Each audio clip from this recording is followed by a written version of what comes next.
बिस्मिल्लाहिर्रहमानिर्रहीम। अस्सलाम वालेकुम वरहमतुल्लाहि वबरकातुहू।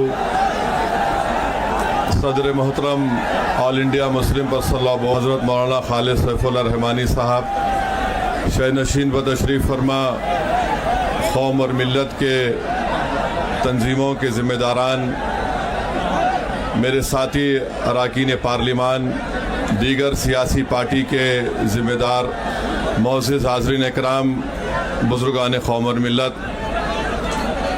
मैं सिर्फ आपके सामने ये अर्ज़ करना चाह रहा हूँ कि नरेंद्र मोदी की हुकूमत वक्फ़ बिल को लाकर क़ानून बनाने की जो कोशिशें कर रही है, उनका मकसद एक ही है, वज़ीर आज़म का मकसद एक ही है कि मस्जिद और मंदिर के नाम पर आवाम हमेशा लड़ते रहे।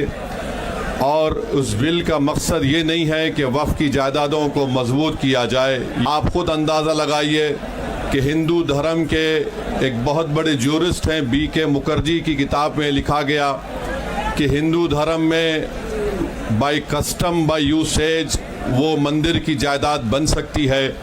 तो नरेंद्र मोदी वक्फ़ के वक्फ़ बाय यूज़र को इस तरह से ख़त्म कर रहे हैं कि अगर कोई डिस्प्यूट होगा या गवर्नमेंट प्रॉपर्टी होगी तो वक्फ़ बाय यूज़र नहीं रहेगा।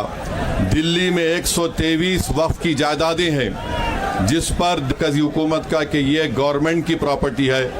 कलेक्टर को इख्तियार देने का मतलब यही है कि कलेक्टर हुकूमत के हक़ में फ़ैसला देगा। जिस मस्जिद के इमाम हमारे भाई मरकज़ी हुकूमत कहती है कि वो गवर्नमेंट की प्रॉपर्टी है, अगर कल खुदा ना खास्ता ये क़ानून बनेगा तो कोई भी जाकर मरकज़ी हुकूमत की तरफ से, दिल्ली सरकार की तरफ से वहाँ पर एक नोटिस लगा देगा कि ये वक्फ़ की प्रॉपर्टी। हिबा को निकाल रहे हैं, ट्रांसफ़र ऑफ प्रॉपर्टी में हिबा है, मगर कोई गिफ्ट नहीं कर सकता वक्फ़ की जायदाद को। नरेंद्र मोदी आजकल भारत के हमारे फजीलतुल शेख बने हुए हैं और ये बता रहे हैं कि अगर कोई मुसलमान होता है तो उसको 5 साल तक वो वक्फ़ को नहीं दे सकता है। ये कहाँ से इनको मालूम हुआ? कौन से फ़िक़्ह ये की किताब में लिखा गया? तो इनका मकसद एक ही है कि भारत के मुसलमानों से उनकी सियासी और मजहबी शनाख्त को छीन लिया जाए। मैं आपको छीनना, इवैक्यू प्रॉपर्टीज़ को छीन लेना, ये मकसद नरेंद्र मोदी की हुकूमत का है। और हम कॉशन कर रहे हैं चंद्रबाबू नायडू को, हमारे पासवान साहब को और नीतीश कुमार तक कायम रहेगी अगर आप इस वक्त नाजुक वक्त में इस बिल की तायीद करेंगे तो आपको मुसलमान कभी नहीं माफ़ करेगा, क्योंकि आपकी तायीद की वजह से ये बिल क़ानून बनेगा। इसलिए हम उनसे भी कह रहे हैं कि आप इस गैर अनकॉन्स्टिट्यूशनल बिल की तायीद मत करिए। हमारा मुतालबा सिर्फ यही है, अगर हिंदू धर्म की प्रॉपर्टीज़ में, मंदिरों में, सिखों के गुरुद्वारा में कोई गैर सिख या गैर हिंदू मेंबर नहीं बन सकता तो मुसलमान के इस वक्फ में क्यों बन सकता है? तो ये तमाम चीज़ें हैं। हम उम्मीद करते हैं कि हुकूमत इसका नोटिस लेगी।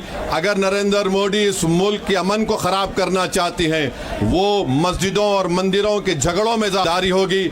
मैं यहाँ पर शुक्रिया अदा करना चाहूँगा हमारे जॉइंट वर्किंग कमेटी पार्लियामेंट के तमाम अरकान का, और ख़ास तौर से कल्याण बनर्जी साहब का, TMC के राजा साहब का, DMK का, हमारे नासिर भाई का और मुहिबुल्लाह नदवी साहब का। हमने तमाम बड़ी कोशिशें की, हमने अपनी अपनी डिसेंट रिपोर्ट को दिया,